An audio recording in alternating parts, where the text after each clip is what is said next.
नामकर गौरव हो। सर्वप्रथम ईश्वर को धन्यवाद देवी आज यही आत्मिक यात्रा पुणी थे मत जड़ित करियछंती।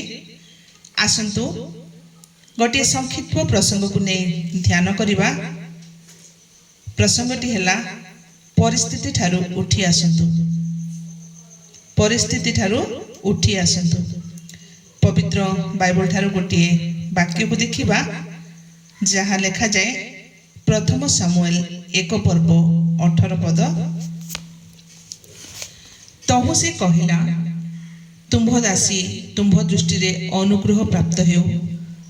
आउ से स्त्री आपना पथरे गला और भोजन कला पुणी ताहार मुख आउ विषन्न नहिला। एठी आमे गोटे विषय को देखू हान्ना को विषय रे। आमे समस्ते जानिछे हान्ना को विषय। इल्काना को दुई भार्या मध्यरु जनकर नाम हान्ना आउ जनक नाम पनिना। हान्ना निसंतान थिले, पनिनार संतान संतति थिले। किंतु हान्ना को स्वामी तांको अधिक प्रेम करुथिले। किंतु हान्ना निसंतान थिबा जोगु 7 पदरे जदि आमे देखिबा पुणी सदाप्रभु ताहार गर्भाशय रोध करिबारु ताहार स्वपत्नी ताहार रस जन्माइबा निमंते ताहाकु अतिशय विरक्त करे। आउ एठी आमे देखुचु पनिना कोन करुथिले, तांकु ना प्रत्येक समय रे से कोन करुथिले विरक्त करुथिले। आउ जेते बेले आमे 7 पदर भी देखिबा गोटे विषय से सदाप्रभु गृह को गला बेले ताहार स्वामी वर्ष को वर्ष एपरि करे, ताहार स्वपत्नी मध्य सेही परि ताहाकु विरक्त करे। एहेतु से रोदन करे आउ किछि खाए नाही। आउ एपरि परिस्थिति रे जेते बेले हान्नाकर समस्या अधिक जटिल हो गला।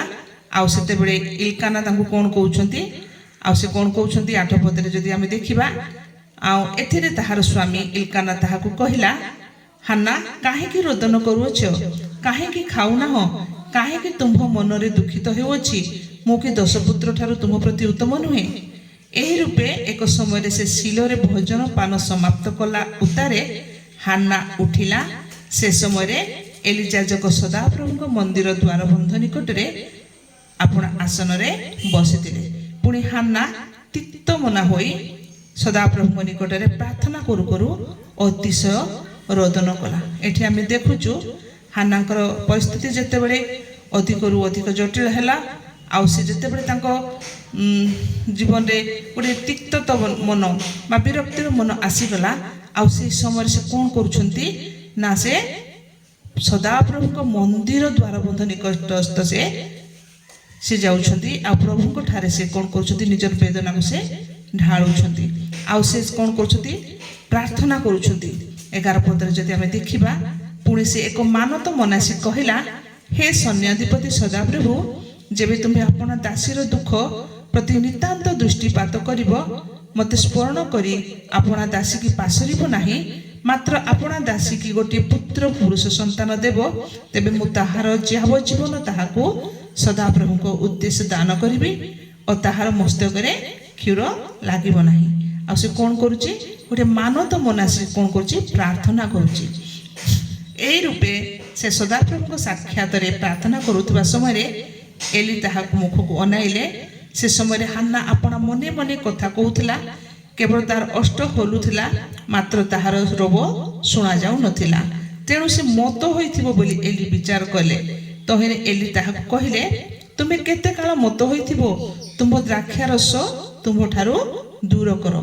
एथिरे हान्ना उत्तर देई कहिला ना मोहर प्रभु मु दुखिनी स्त्री, मु द्राक्षा रस की मद्यपान करी नाही, मात्र सदाप्रभु सम्मुखें मु अपना प्राण वेदना ढाळुथिली। अपना दासी की पापाधमर कन्या बोली ज्ञान न कर, मु अपना चिंता और विरक्तिर बाहुल्य हेतुरु ए पर्यंत कथा कहूथिली।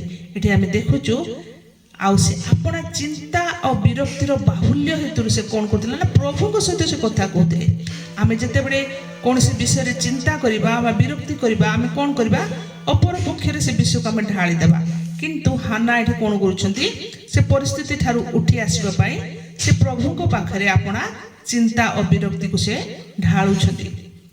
ତହିଁରେ ଏଲି ଉତ୍ତର ଦେଇ କହିଲେ, କୁଶଳରେ ଯାଅ, ଯାହା ତୁମ୍ଭେ ମାଗିଲ ଇସ୍ରାଏଲର ପରମେଶ୍ୱର ତୁମ୍ଭର ସେଇ ନିବେଦନ ଅନୁସାରେ ତୁମ୍ଭକୁ ଦିଅନ୍ତୁ। ତହୁଁ ସେ କହିଲା, ତୁମ୍ଭ ଦାସୀ ତୁମ୍ଭ ଦୃଷ୍ଟିରେ ଅନୁଗ୍ରହ ପ୍ରାପ୍ତ ହେଉ। ଆଉ ସେ ସ୍ତ୍ରୀ ଆପଣା ପଥରେ ଗଲା ଓ ଭୋଜନ କଲା, ପୁଣି ତାହାର ମୁଖ ଆଉ ବିଷଣ୍ଣ ନହିଲା। ଏଠି ଆମେ ଦେଖୁଛୁ ହାନ୍ନାଙ୍କର ଜୀବନୀ। ଆଉ ଯେତେବେଳେ ସେ ଗୋଟିଏ ପରିସ୍ଥିତି ଠାରୁ ଉଠି ଆସୁଛନ୍ତି, ଆପଣାର ହୃଦୟର ତିକ୍ତତାକୁ ସେ ପ୍ରଭୁଙ୍କର ପାଖରେ ଢାଳୁଛନ୍ତି, ଆଉ ପ୍ରଭୁଙ୍କ ପାଖରେ ଗୋଟିଏ ଦୃଢ଼ ବିଶ୍ୱାସ ରଖୁଛନ୍ତି। ଆଉ ଯେତେବେଳେ ସେ ପ୍ରାର୍ଥନା କରୁଛନ୍ତି, ଆଉ ତାପରେ ତାଙ୍କ ମୁଖ ଆଉ ବିଷଣ୍ଣ ନହିଲା ବୋଲି ଲେଖାଯାଏ। ଆସନ୍ତୁ ମୋର ପ୍ରିୟ ଶ୍ରୋତା ବନ୍ଧୁଗଣ, ଆମେମାନେ ଯେତେବେଳେ କୌଣସି ପରିସ୍ଥିତି ଜଟିଳ ସମସ୍ୟାରେ ଅଛୁ, ଆମେ ପରିସ୍ଥିତି ଠାରୁ ଉଠି ଆସିବା ଆଉ ପ୍ରଭୁଙ୍କ ଠାରେ ଆପଣା ପ୍ରାର୍ଥନା ଢାଳିବା, ଆପଣା ନିବେଦନ ଢାଳିବା, ଆଉ ପ୍ରଭୁଙ୍କ ଠାରୁ ଆଶୀର୍ବାଦ ପ୍ରାପ୍ତ ହେବା। ପ୍ରଭୁ ଏ ସଂକ୍ଷିପ୍ତ ବାକ୍ୟ ଦେଇ ଆମ ସମସ୍ତଙ୍କୁ ଆଶୀର୍ବାଦ କରନ୍ତୁ। ଧନ୍ୟବାଦ।